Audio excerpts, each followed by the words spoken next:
Today we visit the Ashcroft Opera House. It was built in 1889 and is believed to be the oldest building in Ashcroft. J.C. Barnes donated the land and the building was constructed at a cost of $1,500. The Inland Sentinel described the building as a neat and inviting structure, tastefully finished, and a standing monument of the liberality and progressiveness of the people of the town. We would like to share some of the events that have taken place within these walls over the years. The town hall was established so citizens could hold dances, concerts, and entertainment to amuse themselves and to raise funds for various projects in town.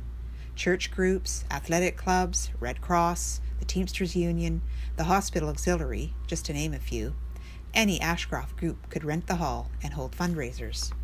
Events included piano recitals, school concerts, musical and drama productions, bazaars, fall fairs, wedding festivities, and even a funeral.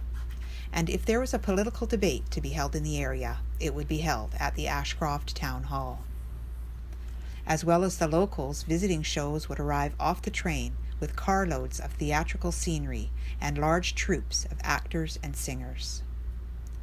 Such notables who performed in the Opera House included Harry Lauder, May Roberts, Richards and Pringles, the Toronto Glee Club, Pauline Johnson, who visited more than once, a musical company all the way from Australia, and when 3 opera companies, the Metropolitan Opera, the Louise Braheny Ballad and Opera Company, and the Royal Lilliputian Opera Company, performed here in the early 1900s, the hall became known as the Opera House.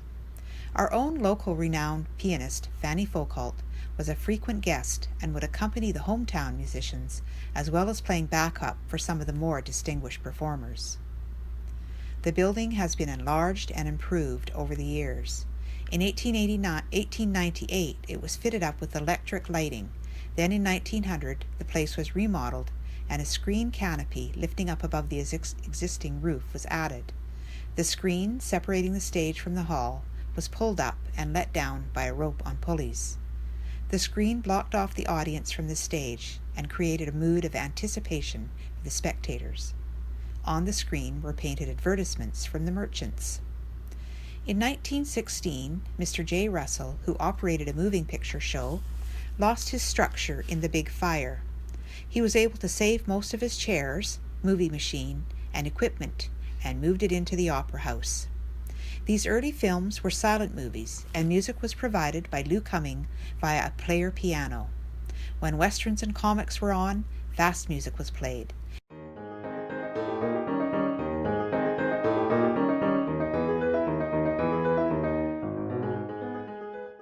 And when serious drama pictures were shown, it was operatic music.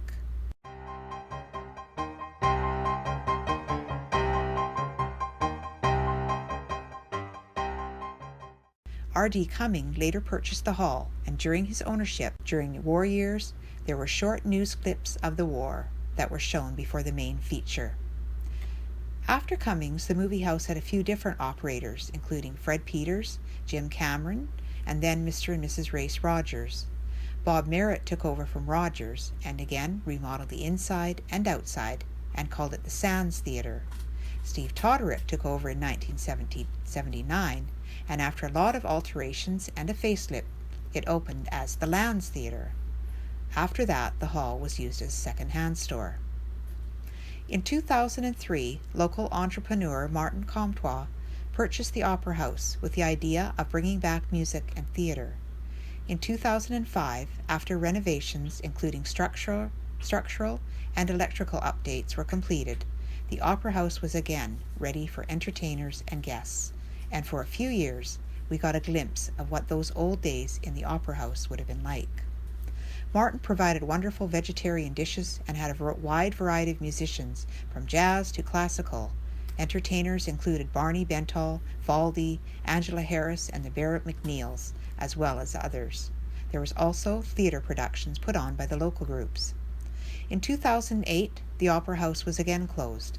The building required unattainable, extensive, and expensive updates to ensure safety of the performers and viewers. Sadly, today the building is unoccupied, but perhaps someday its halls will be filled once again with music and theatre.